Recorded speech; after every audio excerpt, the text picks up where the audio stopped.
अदिति की कहानी यमुना नदी के किनारे एक घना जंगल फैला हुआ था। दिन के उजाले में यह स्थान शांत और आध्यात्मिक लगता था, लेकिन जैसे ही रात होती यह डरावना और रहस्यमयी हो जाता। इसी जंगल के बीचों बीच एक प्राचीन कुटिया थी, जहां 3 साधु रहते थे।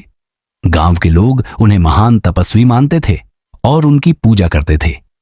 हर सुबह वे यमुना स्नान के लिए जाते और फिर अपनी कुटिया में लौटकर पूजा पाठ में लीन हो जाते। गांव वाले उन्हें दिव्य पुरुष समझते थे, लेकिन उनकी साधना का रहस्य कोई नहीं जानता था। वे दयालु और कृपालु प्रतीत होते थे और जरूरतमंदों की सहायता करने का वादा करते थे, लेकिन इस भक्ति और श्रद्धा के पीछे एक भयावह सच छिपा हुआ था। अदिति, जंगल की निडर बेटी, गांव से कुछ ही दूरी पर एक छोटी बस्ती थी, जहां अदिति अपनी विधवा मां के साथ रहती थी। अदिति बचपन से ही निडर और आत्मनिर्भर थी। वह जंगल में जाकर शिकार करती, लकड़ियां काटती और अपनी मां के लिए हर संभव मदद जुटाती थी। उसकी सुंदरता और साहस की चर्चा पूरे गांव में थी। लंबे घने बाल, चमकती हुई बड़ी बड़ी आंखें और तेज चाल। लेकिन उसकी यही विशेषता उसके लिए अभिशाप बनने वाली थी। एक दिन उसकी मां अचानक गंभीर रूप से बीमार पड़ गई। घर में पैसे नहीं थे और गांव के वैद्य ने कह दिया कि यदि तुरंत इलाज नहीं हुआ तो उसकी जान जा सकती है।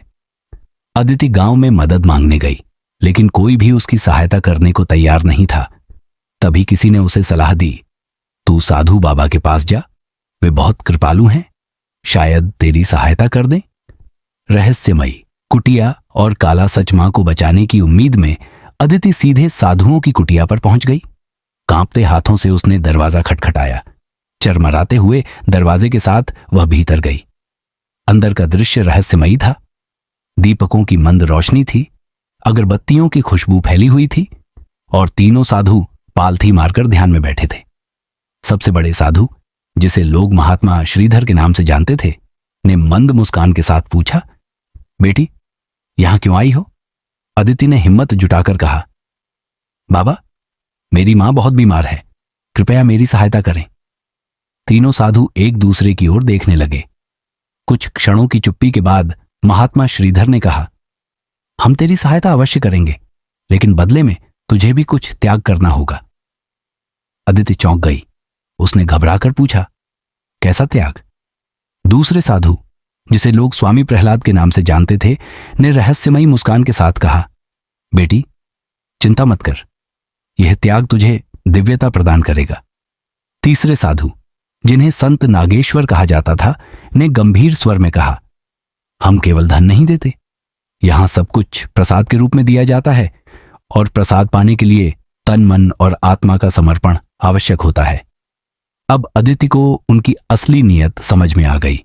उसका दिल जोरों से धड़कने लगा, लेकिन मां की बीमारी याद आते ही उसने खुद को शांत किया। उसकी आंखों में आंसू आ गए। महात्मा श्रीधर ने कहा, रो मत बेटी, यह सब तेरी भलाई के लिए है। अदिति का प्रतिशोध, अब अदिति का डर खत्म हो चुका था।